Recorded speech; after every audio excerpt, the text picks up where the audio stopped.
နောက်နှစ်မှာအကယ်ဒမီရဖို့အတွက်မိမိကိုဖားနေရတဲ့မိုဟီကိုပရိသတ်များလုံးပဲမင်္ဂလာပါရှင်ဘာမစ်နောင်ကနေပြန်လည်ကြိုဆိုလိုက်ပါတယ်ဘဝတစ်လျှောက်လုံးအနုပညာလမ်းကြောင်းမှာအများကြီးစူးစမ်းခဲ့ပေမဲ့ထိုက်တင်သလောက်အောင်မြင်မှုမရခဲ့သလိုအကယ်ဒမီဆုနဲ့လည်းလွဲချော်နေခဲ့ရတာကတော့မင်းသမီးမိုဟီကိုပဲဖြစ်ပါတယ်မိုဟီကိုဆိုတာကအနုပညာသက်တမ်းပေါင်း20ကျော်ကြာမြင့်ခဲ့ပြီဖြစ်ပြီးဇလန်တွဲတွေရုပ်ရှင်ကားတွေများစွာမှာအကောင်းဆုံးတရုပ်ဆောင်နိုင်ခဲ့တဲ့မင်းသမီးတစ်လက်ပါထူးချွန်ကောင်းမွန်တဲ့တရုပ်ဆောင်အိုက်တင်အရေးချင်းတွေကိုကြာရဇက်ရုပ်တိုင်းမှာအပြည့်ပြည့်စုံချပြနိုင်ခဲ့ပေမဲ့ကံမဆက်စွာနဲ့လွဲချော်နေခဲ့ရတာကတော့အကယ်ဒမီဆုကြီးပဲဖြစ်ပါတယ်2024ခုနှစ်မှာဆိုရင်တော့မိတင်စင်ရုပ်ရှင်ဇာတ်ကားပါဝင်တကုတ်တရားရုပ်ရှင်ဇာတ်ကားတို့နဲ့အကယ်ဒမီရရှိနိုင်မယ်လို့မျှော်မှန်းခဲ့ပါတယ်။ဒါပေမဲ့ဝေးကွာခဲ့ရပြန်ပါတယ်။ဒီလိုမျိုးအနုပညာလောကတွေမှာဘလောက်ပဲစူးစမ်းနေပါစေအကယ်ဒမီနဲ့လွဲချော်နေရတဲ့မိုဟီကိုကနောက်ဆုံးမှာတော့အကယ်ဒမီဆုရဖို့အတွက်သူမရဲ့ပြိုင်ဘက်ဖြစ်တဲ့မင်းသမီးတလက်နဲ့ပူးပေါင်းခဲ့ရပါတယ်။မိုဟီကိုနဲ့အပြိုင်ဆိုင်ဖြစ်နေတဲ့မင်းသမီးမေမီကိုကိုတို့ကမကြခင်မှာပဲရုပ်ရှင်ဇာတ်ကားကြီးတစ်ခုကိုအတူတကွပါဝင်တရုပ်ဆောင်သွားတော့မယ့်အကြောင်းအသိပေးလာပါတယ်။မေမီကိုကိုဟာဆိုရင်အနုပညာသက်တမ်း10နှစ်ကျော်ပဲရှိသေးတာဖြစ်ပြီးတော့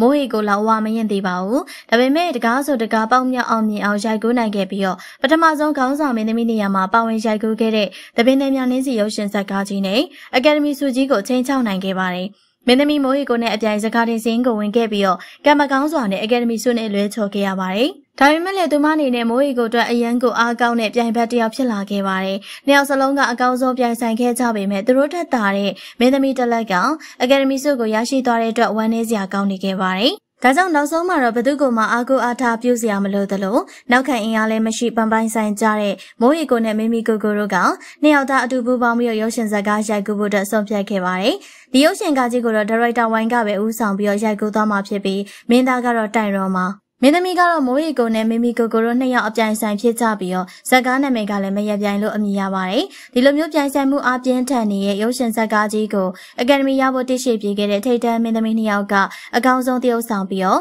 နောက်နှစ်အတွက်အကယ်ဒမီဆုကိုအမှန်တကယ်ရရှိဖို့ကြိုးစားတော့မှာပါ။တကယ်တော့မိုးဟီကိုအနေနဲ့အနုပညာသက်တမ်းတစ်လျှောက်လုံးမှာအထူးကျွံဆုံးတရုပ်ဆောင်ခဲ့ပေမဲ့အကယ်ဒမီမရခဲ့ရကတော့နောက်ခံအင်အားမတောင့်တင်းတာကြောင့်သူများကိုမဖားတတ်တာကြောင့်ဖြစ်တယ်လို့သိရပါတယ်။တခြားသူတွေလိုမျိုးရုပ်ရှင်ထုတ်လုပ်ရေးပိုင်ရှင်တထေးကြီးတွေအနုပညာလောကရဲ့နာမည်ကျော်တွေနဲ့လည်းကံမပေါင်းတတ်တာကြောင့်ထောက်ခံမဲ့သူမရှိတဲ့အကယ်ဒမီနဲ့လွဲချော်ခဲ့တာဖြစ်ပါတယ်။ဒါပေမဲ့ဒီလိုမျိုးလုံရက်တွေကိုလုံးဝသဘောမကျတဲ့မိုးဟီကိုကတော့သူမရဲ့ပြိုင်ဘက်ဖြစ်တဲ့မေမီကိုကိုနဲ့ပူးပေါင်းပြီးတော့စစ်မှန်တဲ့အနုပညာအရေးချင်းတွေကိုချပြကအကယ်ဒမီဆုရယူဖို့အတွက်ထပ်မံကြိုးစားအောင်ပါ